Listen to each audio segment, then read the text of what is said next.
Hey, what's up, dudes? It's me, Mr. Airon here, the cool dude here. Welcome back to another video. So if you guys seen last video, we're doing part 3 and the final part of the American Revolutionary War slides. If you guys seen like last video that I made in this video, we covered over like many of the battles and the as well as also the spies and British and U.S. generals in the Revolutionary War. I've also covered the Articles of Confederation. And so today in today's video, we're going to be covering over to about the U.S. Constitution here. So basically, also in the U.S. Constitution, the U.S. Constitution is the founding of the U.S. federal government, and it establishes the government and structure and the rights of citizens and the relationship between the government and the people. The Constitution is often called the supreme law of the land here, because before our Constitution, we had like a prototype, which is also known as the Articles of Confederation here. And so, which basically means that if I covered in my last video, where we'd said that basically there is no basically no president and no Supreme Court, there's just Congress there, and they basically all the only things that they could do is basically coin money and fund the military, but they cannot basically pay taxes because without paying the taxes, the government would be in a lot of financial debts here, and this would later led to events of people's uprisings such as Shays' Rebellion in 1786, yeah, where there was a revolt in Massachusetts, and thus the founding fathers basically went back into the drawing board and basically then decided they ratify also the many of the votes that they state to pass over the U.S. Constitution here. That it basically states that Article 1 would be which is the most important, which is the legislative branch, which would be made up of basically they have like a Congress and also the executive. Second article is the executive branch, where you have a president and a vice president and the cabinet, and also the Article 3 would be the Supreme Court, you have the Supreme Court and other courts and federal courts, and also the way they add, but it did not basically add many of the Bill of Rights because of competition between founding fathers, because they argue of basically strong central governments and also rights are protected by the people, such as competitions between Federalists and the anti-Federalists. The Federalists want to basically create because they wanted to ratify the Constitution because they thought basically that it provided basically strong and basically just central federal government here. But the anti-federalist doesn't want to pass the Constitution unless if they basically limit the powers of government and also give all the rights to people that they should not take away here.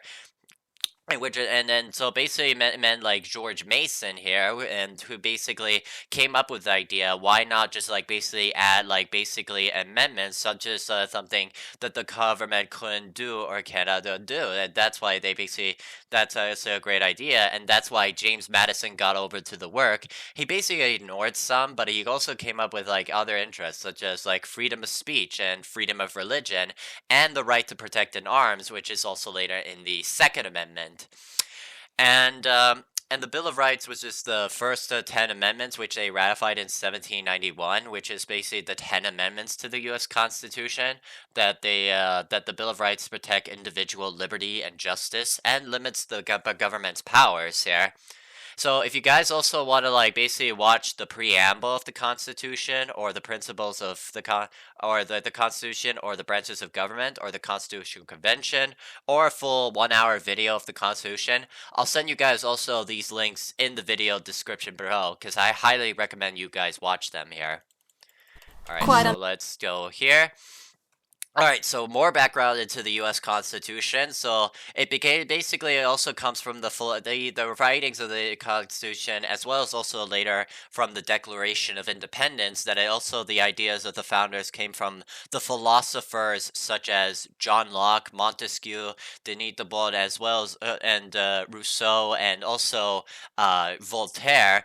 That they basically that of the right, such as Locke's literature quotes life, liberty, and property property here and the protects of individual rights and limited governments, and also created the a federal republic of states in which government is in which power is divided between the national or federal government and the states here, and also like the separation of powers between branches, like basically like the government should not basically to prevent one part of government that's preventing one to be way too powerful. Like for example, if the executive branch, like if it becomes way too powerful, then Congress can basically pass over an impeachment towards the president for any crimes or like misundoings here, and also like or misconducts.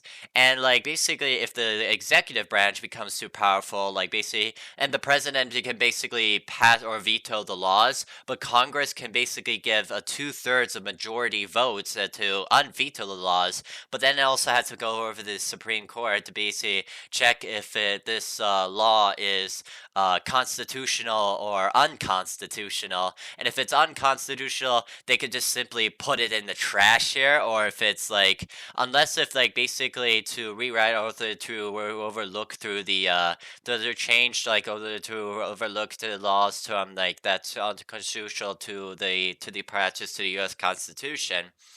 Um, and like basically the Bill of Rights was then added later as a compromise, was also like with the that it was with the anti-federalists, that basically again like with the prevent one government to being too federal and give the people all of the rights that a leader should not like take away here. And like basically, like Article One, like the legislative branch, they just also decided to discuss like that it should be made over like 435 members of the House of Representatives, such as like basically based on like some like population size, like California is like 53, whereas Wyoming is like 8.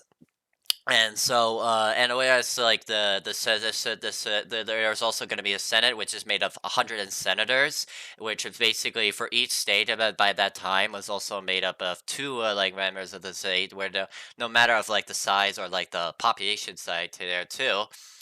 And whereas like you basically we have the president's like the executive branch, where it's made up of the president or the vice president. Also, this the vice president is also the president of the Senate, and you also have the cabinet members that's just such as like being Secretary of State, Secretary of the Treasury, Secretary of War, Secretary of the Energy, Secretary of Homeland Security, and so is Secretary of Defense, and so on and so forth there. All right, so the limited government. So we have the government. The power of the government is limited by the Constitution. The process of creating laws is set forth in the Constitution. Each branch has powers of check of the other branches, known as the checks and balances that I mentioned earlier. All right, so basically like the first one constitution was drawn up by basically the first one that you is the Magna Carta, which is actually written by in 1215, led by King John, that was back in England here. That was basically the basis for limited government as the rights for all English citizens, all rights for all men.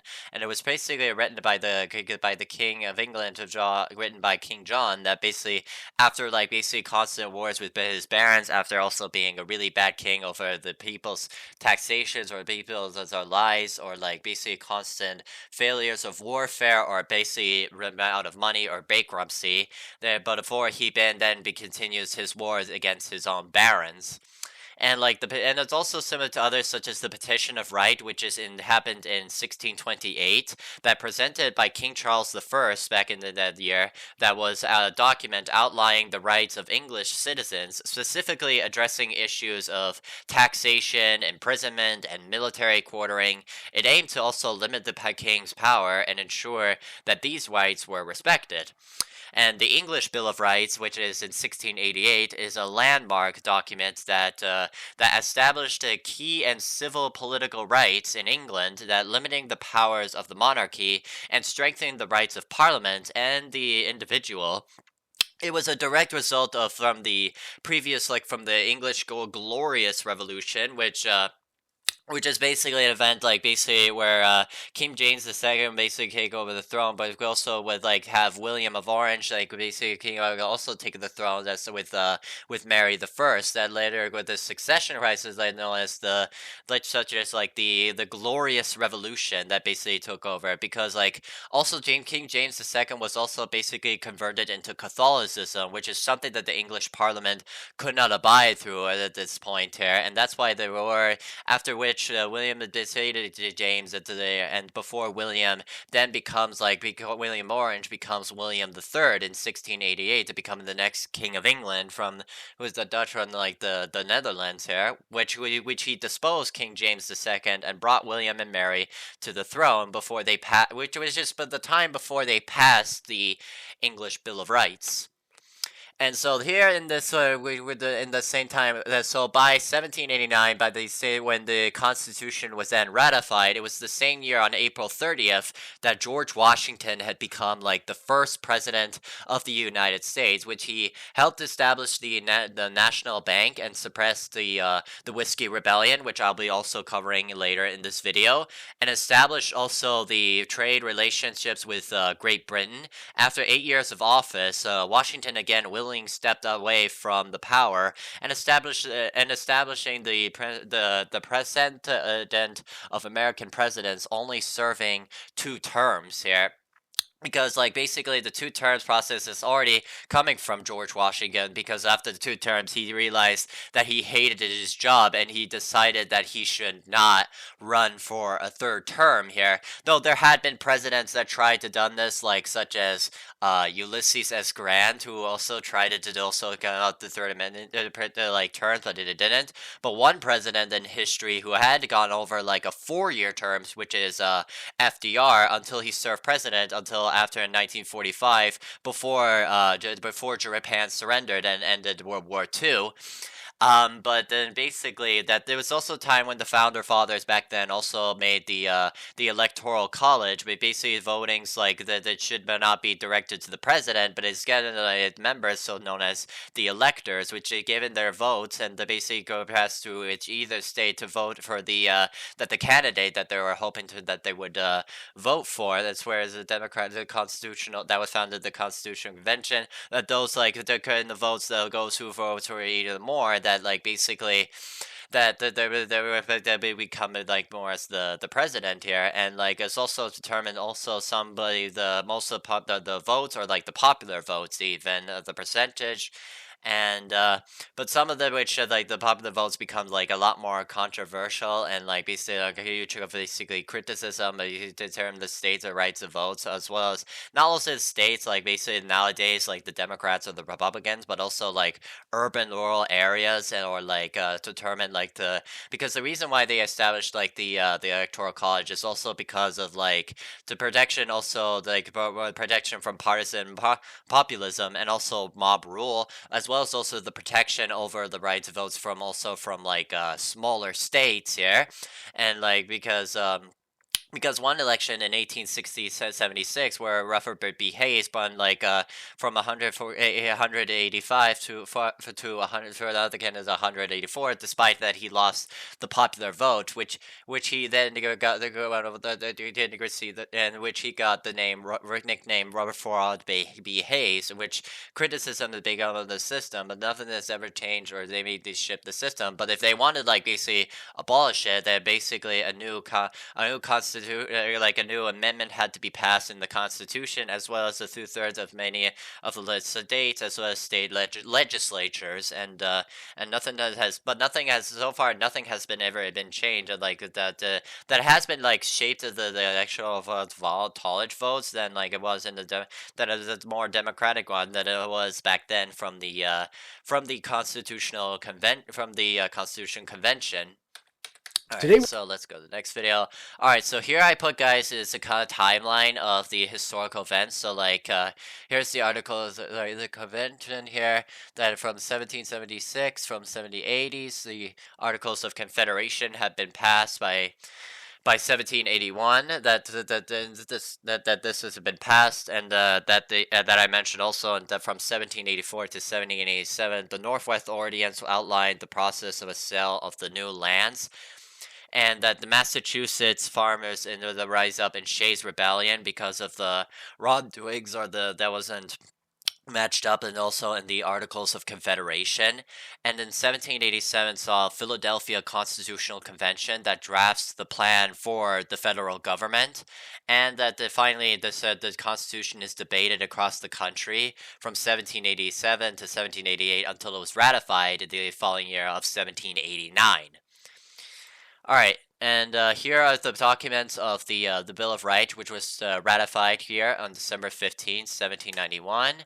And here, okay, so here I'll cover over the base of the Bill of Rights here. So so you have the First Amendment, which protects the freedom of expression, also, but it also includes the freedom of religion, assembly, press, petition, and the freedom of speech. And we have the Second Amendment, which is by the way, one of the most controversial out of all the other amendments, that basically protects the rights to bear arms here. That basically, like, this goes all the way back to the American Revolutionary War. But now as a citizen, but like basically to protect your house, like you have the right to own a gun and to protect your own property, because that's like basically one of the most controversial. Because nowadays you see in the news, because they decided to limit over this amendment because of like the recent news of like basically of gun shootings or violence that was happening all over the US, such as like many states like Washington or like Texas. And you have also the Third Amendment, which prohibits the government from placing troops in the people's homes without the permission, like that are not have the right to quarter soldiers, because this also takes back to the Quartering Act. This is also called the Quartering Act because it also takes place back in the American Revolution, where British soldiers basically quarter many of their people's homes here to house themselves, but soldiers are no longer allowed to quarter at their homes. And then the Fourth Amendment protects the individuals from unreasonable search and seizure. A search warrant must be presented by a police officer before a search is conducted. So, like, for example, the police cannot like just basically break into your house without like basically a search warrant here. And like the Fifth Amendment protects the citizens who are accused of a crime and ensures that everyone is innocent until proven guilty, and it protects the people from testifying against themselves. Like, for example, like the Fifth Amendment says also that and also like a jury and also a fair trial, and also like basically like for later in the Sixth Amendment, like basically you don't like have to take the stand if you want to, unless in order to not get yourself incriminated. And then the Sixth Amendment says that it guarantees a fair and partial and a speedy trial, that all BC peoples get accused and people decide their own decisions, even if it means that the judge does the job all alone here. And the Seventh Amendment guarantees guarantees the right of the trial by jury in many of the civil disputes. The Eighth Amendment basically says that it prohibits cruel and unusual punishment to those accused of a crime. It also protects people from having to pay unreasonable high fines or bail. And the Ninth Amendment is basically the amendment protects any additional individual rights not listed in the Constitution. Like basically any people rights that people like to do that is not listed in the Constitution, like I don't know, getting a coffee or bookstore, or like throwing snowballs at BC for fun, or like basically do fun hobbies or games or something, even though that those rights are not under the Constitution itself here. And the 10th Amendment states that powers that are not given to the federal government are reserved by the states and the states' rights here. Alright, so here I've also come up with a bunch of lists here that I've also looked up and researched making this presentation about the Constitution and the Bill of Rights. So if you guys want to watch all of these videos, then I'll still send you guys a link to the video, because I still strongly urge you to look them up because they're interesting to watch here again. So let's go to the next presentation. Alright. So the Bill of Rights, simply the 10 amendments to the U.S. Constitution, that it guarantees the fundamental rights and freedom to individuals, like the freedom of speech, press, and limiting the powers of government. In the essence, they protect citizens from government overreach to ensure certain liberties. Its main goal is to protect individual rights and freedoms from government interference, acting as a shield against potential abuse of power. It guarantees rights like freedom of speech, religion, press, and the right to bear arms. freedoms, protection against unreasonable searches and seizures and the right to a fair trial, and the protection against cruel and unusual punishments. The Bill of Rights also limits the power to the federal government, and meaning it restricts the government's ability to infringe these fundamental rights. The Bill of Rights continues also to be the vital part of the U.S. legal system, influencing how the courts and legislators interpret the Constitution and protect individual liberties. Alright, so now I'm coming over. Here's the Whiskey Rebellion. So if you guys don't know, like, basically what the Whiskey Rebellion is, it's basically first that Alexander Hamilton basically had a tax on on whiskey, and also that the many founders by that time wanted to basically raise their own money and taxes over to the federal government, basically that after the Revolutionary War, that they also defeated the British Crown, and also that they supported the idea of also to get up economy also by also purchasing tariffs too. And the farmers who are basically immersed in the whiskey and the trade economy, the taxes also like as an overreach of federal power and a threat to livelihoods. This led to also to the Whiskey Rebellion, which happened in 1794, an uprising in western Pennsylvania. In response to the federal tax on whiskey, farmers, including particularly those of the frontier, saw the tax as unfair and overreached the federal power. The rebellion was ultimately suppressed by the federal troops led by President George Washington, demonstrating the strength of the new national government here. And if you guys want to see also the video by the Daily BELLRINGER, I'll also send that too here.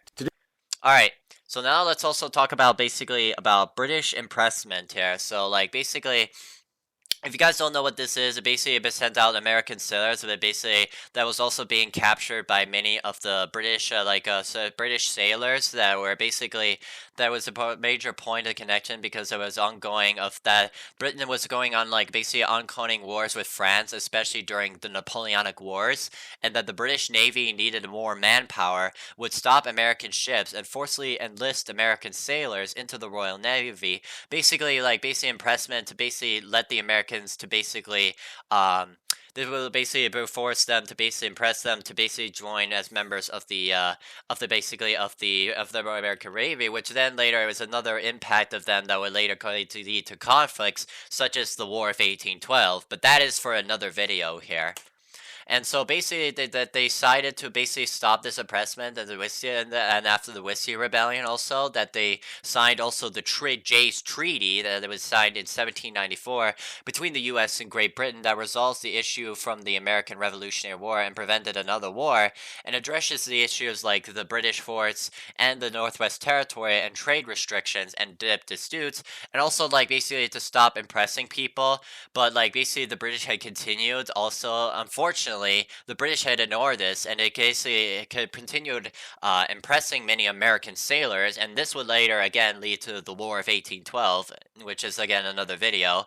And the treaty was kind of controversial in the U.S. due to the perceived concessions to Britain, which also later here upsets like basically France, which is basically led to the XYZ affair, which you guys don't know what that is. Basically, that France was not happy that America had signed a treaty with Great Britain because they had once been allies during the American Revolutionary War against Great Britain. So so they added many members such as like John Jay and like John Adams and so on, that they basically they also sent many of the French diplomats such as Terrier, and that they said diplomats innocent in the U.S. and the great agents demanded the bribes of loans American diplomats before negotiations even began. This sparked it out, but they later sparked an outrage, leading to the French related to the Quasi-War, which is an undeclared naval war between the U.S. and France. Here, that basically many Americans were able to capture many French ships and many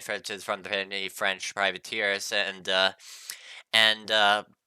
and also, like, basically, there's also during around this time where John Adams basically to their disagreements over to each other over their power and policies, and like basically referred to the French politicians as X, Y, and Z, since it's the hence of the name, the XYZ affair. Alright, and so then later in inclusion here, the surrender of Cornwallis in his October this year conceived of the British Army to negotiate the end of the Revolutionary War that recognized America's independence, and the Treaty of Paris was signed in September 3rd, 1783, which marked the end of the Revolutionary War. And that's pretty much it. That's pretty much the end of my presentation. I had a lot of fun. I worked really hard on making all the presentations, including the battles, the Articles of Confederation, the Constitution, the maps and the historical events and the spies and the U.S. and British generals, as well as interestingly though that I put this part here that about those remarks the framers of similarities towards the first world that was drew upon many of the sources from the U.S. Constitution, so on and so forth. There. But I will still send you guys the links of these videos and articles that I looked also to research to make this presentation, that you guys can look it up here. But I hope you guys really enjoyed this video, and if you guys did, if you want me to see more videos like this and more history content, then what are you waiting for? Please be sure to hit the like button, subscribe to my channel if you're new, don't forget to comment, and turn on that bell notifications, that way you get notified by every video that I'll be posting in the channel, and yeah, so anyways, I'll see you guys in the next video here, so Mr. Airon's out, peace.